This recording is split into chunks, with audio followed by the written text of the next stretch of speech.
मित्रांनो, पुण्यातील नसरापूरमध्ये ज्या पद्धतीची दुर्दैवी घटना घडली आणि ज्या पद्धतीनं एका अल्पवयीन मुलीला एका नराधमाने, भीमा कांबळे त्याचं नाव,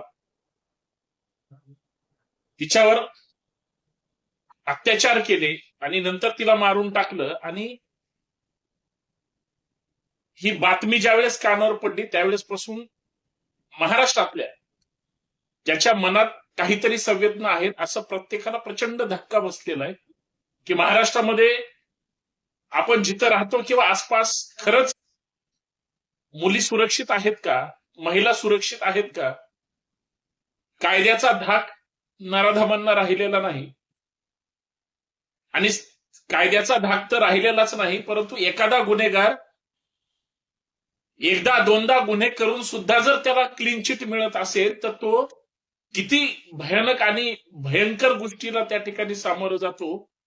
हे प्रकरण ज्यावेळेस म्हणजे मी ऐकलं तेव्हापासून मन सुन्न झालं. परंतु वास्तव सुद्धा समजून घेणं गरजेचं आहे की अशा घटना राज्यात घडत असताना सुद्धा या सुद्धा घटनेमध्ये म्हणजे मी स्वतः त्या नराधमाला फाशीची मागणी केली, फास्ट ट्रॅक कोर्टाची मागणी बऱ्याच लोकांनी केली, मुख्यमंत्र्यांनी सुद्धा त्याच्यावर भूमिका व्यक्त केली. पण मला असं म्हणायचंय, याच्या अगोदर सुद्धा ज्या अशा गंभीर घटना घडल्या, आता याच्यावर या कांबळे नावाच्या या नराधम गुन्हेगारावर म्हणजे पोस्को अंतर्गत गुन्हा दाखल होईल, बलात्काराचा गुन्हा दाखल होईल, ज्या पद्धतीनं पुरावे नष्ट करण्याचा प्रकार झाला वेगळ्या वेगळ्या पद्धतीनं, म्हणजे घटनाच तितकी गंभीर आहे. परंतु दुर्दैवाने असं सांगावं लागतंय, म्हणजे ही घटना ज्यावेळेस मी फक्त व्हॉट्सअपला माझ्या स्टेटस ठेवलं होतं, मी फेसबुकला पण 2 ओळीची निषेध केला, त्यावेळेस त्या मुलीची एक नातेवाईक आहे आणि माझी बालपणाची मैत्रीण आहे, तिनं ज्यावेळेस मला ती घटना सांगितली मला इतकं वाईट वाटलं की खरंच मुली सुरक्षित तर नाहीच आहे, पण ते किती भयानक. खरं तर हे जी लहान मुलगी आहे ती नसरापूरला आपल्या आजी आजोबाकडे गेली होती. मुळात हे कुटुंब धायरीमध्ये पुण्यात राहतं. कुलकर्णी त्यांचं आडनाव आहे आणि त्यांना दोन्हीही मुली आहेत. एक 6-7 वर्षाची मुलगी आहे आणि दुसरी ही लहान, म्हणजे दोन्ही मुलीत 1-2 वर्षाचं काहीतरी अंतर आहे. आणि आजी आजोबांनी नात आपल्याकडे असावी म्हणून ती नसरापूरला त्या ठिकाणी गेलेली होती.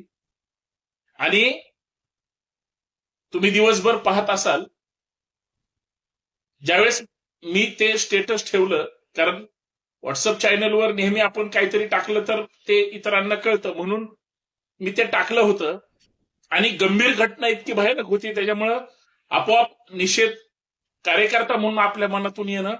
कारण त्याच्या अगोदर बी ज्यावेळेस त्या नराधमाला भोर पोलीस जिल्हा कोर्टाकडे घेऊन येत होते त्यावेळेस इथंच त्या नराधमाची गाडी अडवण्यात आली होती. आणि ज्या नेहमी आंदोलनामध्ये पुण्यामध्ये कार्यकर्ते नेहमी संघर्ष करतात त्यांनी ती गाडी अडवलेली होती. त्यावेळेस माझ्या लक्षात आलं की संवेदना किती भयानक आहेत. मी ज्यावेळेस फेसबुकला माझी पोस्ट वाचली त्याच्या खाली 2-4 जणांनी त्यांचं आडनाव सांगितलं किंवा जात सांगितली. आणि ही गोष्ट खरी आहे की जात बघून पीडिताची मग ती लोक ठरवतात किती आंदोलन करायचं. जशी पीडिताची जात बघून त्या ठिकाणी भूमिका ठरतील, ठीक आहे, ज्याला त्याला सद्भावना असतील तो निषेध करेल. पण ज्या नराधमांनी केलंय ते सुद्धा किती भयंकर आहे याचा सुद्धा विचार करणं गरजेचं आहे. आणि हे संवेदनशील लोकांना हे सहन होणार नाही. तुम्हाला माहिती आहे महाराष्ट्रात इतक्या महिला अत्याचाराच्या किंवा लैंगिक शोषणाच्या, फसवण्याच्या, धर्मांतराच्या किंवा ठरवून एखाद्या धर्माच्या मुलीला, जसं कोल्हापूरच्या त्या नराधमांनी हिंदूंच्या मुलींना टार्गेट करून ज्या पद्धतीनं शोषण केलं, किंवा नाशिकचं प्रकरण असेल आयटी कंपनीतलं, किंवा खरात प्रकरण असेल. पण ह्या सगळ्यापेक्षा हे प्रकरण भयानक आहे आणि ही महाराष्ट्रातली काय पहिलीच घटना नाही. अशा तासाला दिवसाला सतत घटना घडतात, पोलीस गांभीर्यानं घेत नाहीत. हा माझा महत्वाचा मुद्दा आहे. भोर पोलिसांनी याच भीमा कांबळे नावाच्या व्यक्तीवर, तो किती वाईट असू शकतो, स्वतःच्या पुतणीला सुद्धा त्यानं सोडलं नाही. तो किती वाईट असू शकतो, तो 60-65 वर्षाचा आहे. एका 60-65 वर्षाच्या वयस्कर महिलेवर सुद्धा त्यांनी अत्याचार केले. आता दोन्ही प्रकरणामध्ये तुम्ही सुद्धा पाहिलं असेल तिथल्या महिलांची म्हणजे त्यांनी जे स्टेटमेंट दिलं त्याच्यामध्ये की याच्यावर पहिले गुन्हे, याला किती दिवस अटक झाली. हा जर रेप प्रकरणातला आरोपी असेल, याला सोडलं कसं काय. पुतणीवर यांनी असं कृत्य केलं त्यावेळेस हा बाहेर कसा निघाला. याला फक्त आणि फक्त जबाबदार पोलीस आहेत, लक्षात घ्या. मागच्या गुन्ह्यामध्ये याच्यावर जर कठोर कारवाई झाली असती तरी नसरापूरची म्हणजे त्या अल्पवयीन मुलीची घटनाच घडली नसती. आज प्रत्येक मुलीचा बाप कुठल्याही कानाकोपऱ्यात असू द्या किंवा एखाद्या बाईचा नवरा, एका बहिणीचा भाऊ, आज तो मनामध्ये त्याच्या असं असेल की खरंच महिला सुरक्षित आहेत का. आणि रक्षक एका काही वेळा भक्षक आहेत, रक्षकच काही ठिकाणी गुन्हेगारांना असं सॉफ्ट कॉर्नर देतात आणि रक्षकच काही वेळेस दुर्लक्ष करतात, म्हणून ह्या घटना घडतात. महाराष्ट्र चाललाय कुणीकडे. आणि मला सगळ्यात दुसरा महत्वाचा मुद्द्याचं चर्चा करायची आहे. कोपर्डीच्या घटनेच्या वेळेस तुम्हाला आठवण करून देतो, फास्ट ट्रॅक कोर्टाची मागणी केली. काय झालं पुढे, आज 2026 साल आहे. फास्ट ट्रॅक कोर्टात चालवलं गेलं का ते, किंवा ज्या ज्या घटना मध्ये त्या शाळेमध्ये सुद्धा लैंगिक शोषण, त्या आरोपीला नंतर एन्काउंटर मध्ये मारलं त्या अक्षय शिंदेला, काय झालं फास्ट ट्रॅक कोर्टामध्ये. खरंच लगेच कोर्ट त्या नराधमाला लगेच शिक्षा देतं का. बर, कशी देण्याची, जिल्हा न्यायालय असेल किंवा हायकोर्ट असेल किंवा सुप्रीम कोर्ट असेल, किती कार्यतत्परतेने अशा नराधमांना त्या ठिकाणी हे होतं. मी त्या भोरच्या त्या आमदारांचं स्टेटमेंट ऐकलं, म्हणजे पत्रकार त्यांना उचकत होते की तुम्ही का आले नाही वेळेवर. ते म्हणले मी तिथंच होतो, पण लोकांनीच त्यांना धमाला पकडलं असतं आणि त्याला तिथंच ठेसलं असतं तर मी लोकांचं समर्थन केलं असतं. हे एक लोकप्रतिनिधी ज्यावेळेस स्टेटमेंट देतो त्यावेळेस भावना समजून घ्या. अशा नराधमाला कोणच पाठीशी घालू शकत नाही आणि घालू नाही, हे त्या आमदाराचं वक्तव्य होतं. ठीक आहे, त्यांना चांगलं वाईट कोण म्हणेल किंवा काय असेल, परंतु प्रत्येक स्तरातला माणूस या अशा म्हणजे गंभीर आणि असंवेदनशील ज्यावेळेस घटना घडतात ना, कारण ज्यावेळेस त्या नराधमांनी केलेला घटनाक्रम, म्हणजे व्हिडिओमध्ये त्या मुलीला चॉकलेट देतो म्हणून घेऊन गेला, त्या लहान लेकराला काय माहिती हो. माझ्याकडे असा फोटो आहे, मी जे सांगितलं मला माझ्या जवळच्या एका मैत्रिणीनं पाठवला लहानपणीच्या, कारण तिच्या त्या नात्यातली आहे म्हणून. डोळ्यात तुमच्या अश्रू आल्याशिवाय राहणार नाही, इतकी लहान मुलगी आहे ती. जे अत्याचार केले, आणि जो गोठा असतो, खेडेगाव आहे, शेणात खाली त्या लेकराला त्यांनी पुरलं म्हणा किंवा लपवलं म्हणा. म्हणजे अशी जर घटना असेल, न्यायालय किती तात्काळ आणि ताकदीनं त्या मुलीला किंवा त्या घटनेमध्ये संवेदनशील पद्धतीनं त्या ठिकाणी शिक्षा करेल ही गोष्ट वेगळी. परंतु आज ज्यावेळेस एक कायद्याचा विद्यार्थी म्हणून नेहमी घटना पाहतो, बऱ्याच बलात्काराच्या किंवा अशा अत्याचाराच्या घटना जवळच्या लोकांपासून होतात. मग तो ओळखीचा असतो, नात्यातला असतो, घरातलाच वयस्कर शेजारी पाजारी किंवा जो कोणी असतो, ज्याला त्या घरात किंवा त्या व्यक्तीपर्यंत पोहोचण्याचा स्पेस असतो, त्यांच्याकडूनच अशा घटना घडतात. पण हे जे असे सराईत नराधम असतात, काय त्या कल्पना करा, त्या कुलकर्णी नावाचं जे धायरीतलं हे दाम्पत्य आहे, म्हणजे किती दुःख त्यांच्या ह्याच्यावर असेल. आणि लहान लेकरू आहे, कुठलेही आई वडील असू द्या, महाराष्ट्राच्या, देशातल्या किंवा जगातल्या कानाकोपऱ्यामध्ये लहान लेकरू ज्यावेळेस आई वडिलांच्या आसपास असतं, ते थोडं जरी लांब इकडं तिकडं गेलं ना तर ते अस्वस्थ आई वडील होत असतात, खास करून आई सुद्धा.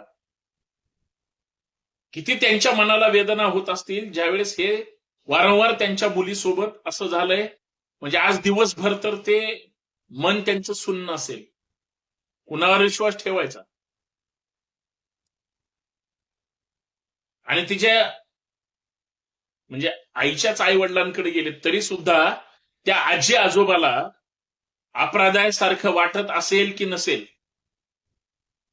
की माझ्या नातीला मी का बोलवलं इकडं, माझ्यामुळेच ही घटना घडली, किंवा या घटनेचे जबाबदार जेवढा तो आरोपीला समजत असतील तेवढे ते स्वतःला सुद्धा समजत असतील. काय चाललंय म्हणजे हे इतकी पुरुषी आणि वासनांध मानसिकता, आणि तेही म्हातारं थेरडं झाल्यानंतर. जर तुला म्हणजे काय करायचंच असेल तर एवढं ओस पडलंय ना इकडं बुधवार पेठ किंवा अजून काय, म्हणजे हे शब्दांच्या पलीकडे हे सगळं. आणि हे महाराष्ट्रात इतकं भयंकर होतंय, आणि याला कुणाला जबाबदार धरून किंवा कुणाला दोष देऊन उपयोग नाही. मला हे यासाठी व्यक्त व्हायचंय. सरकारनं मध्ये शक्ती कायदा आणला होता महिलांच्या अत्याचाराच्या बाबतीमध्ये. ठीक आहे, तो राज्यातून केंद्राकडे गेला, केंद्राने तो वापस पाठवला, फेटाळला वगैरे. आता महिला आरक्षणाचं किंवा नेहमी सबलीकरणाचं किंवा महिलांच्या संरक्षणाच्या गप्पा मारल्या जातात. पण हे जे अन्याय अत्याचार होतात, अशा नराधमांना खरं तर कठोरातलं कठोर शासन खरं करण्याची गरज असताना सुद्धा आता या नराधमाला अटक होईल, त्याला आता पोलीस कोठडी मिळेल 2-4 दिवसाची, अजून पुरावे, अजून काही गोष्टी त्याला ठोकतील पोलीस चांगलं आतमध्ये. पण जो त्यावेळेस तो आता मीडिया ट्रायल जेलमध्ये जाईल, त्याचं मरण तिकडच फिक्स आहे, ह्याच्याबद्दल काही दुमत नाही. पण अशा गंभीर स्वरूपाच्या घटनांमधून महाराष्ट्र काहीतरी बोध घेणार आहे की नाही, खास करून आई वडील, आज्या चुक्या. म्हणजे लहान मुलींची पण काळजी घ्यायची. मुली ज्यावेळेस मोठ्या होतील, 18, 20, 22, कोण ओळखीचा होतो, कुठल्या कंपनीत कामाला जाते, कुठे जॉबला जाते, कुठल्या महाविद्यालयात शिक्षण घेते, कोण मित्र असतात, तिथं काहीतरी चुकीचं घटना घडतात. समजा झालंच लग्न, नंतर ती गेली तर अजून काहीतरी म्हणजे आयुष्यभर त्या मुलीसाठी म्हणजे किती सगळ्यांनी लक्ष ठेवून हे करायचं, म्हणजे त्या सुरक्षित जगू शकत नाहीत. आणि दुसऱ्या बाजूला म्हणजे घाणेरडी नराधम वृत्ती ही त्यांना नीट जगू देत नाही आणि थेट मारून टाकलं जातं. म्हणजे अशा घटना असंवेदनशील. आणि काय त्या लेकराची, मला सांगा ना, त्या 3-4 वर्षाच्या लेकरांनी काय जग पाहिलं, काय होतंय, काय चाललंय, काय घडतंय, काहीतरी कळत असेल का हो?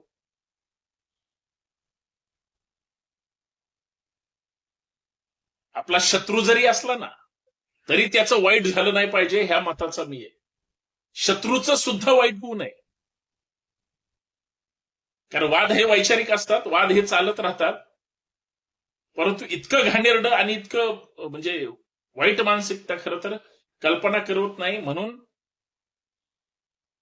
निषेध करावा तेवढा कमी आहे. म्हणून मला या विषयावर बोलायचं होतं आणि म्हणून मी या पद्धतीला हे आला. आणि खरं ही वस्तुस्थिती सुद्धा काय आहे, बऱ्याच जणांना माहित नसतं की हे नसरापूरचेच आहेत का, घटना कशी काय घडली. जास्त खोलात मीही जाऊ शकत नाही, कारण ते ऐकूनच मन सुन्न झालं. परंतु जे मला समजलं ते आपल्या समोर ठेवण्याचा प्रयत्न केला. आणि अशा घटना होऊ नये म्हणून जागृत राहावं आणि काळजी घ्यावी. सीसीटीव्हीनं तरी नराधम सापडला, तोही सीसीटीव्ही दुसऱ्याच्या याच्यातला आहे, अन्यथा तो सुद्धा कळाला नसता. म्हणजे किती जबाबदार राहावं लागतं हे फक्त लक्षात घेणं गरजेचं आहे, हेच मला सांगायचंय. आणि अशा नराधमांना सरकारनं सुद्धा उगा त्याला पोसू नये आणि त्याचे लाड करू नये, मग तो कोणीही असो. जय शिवराय.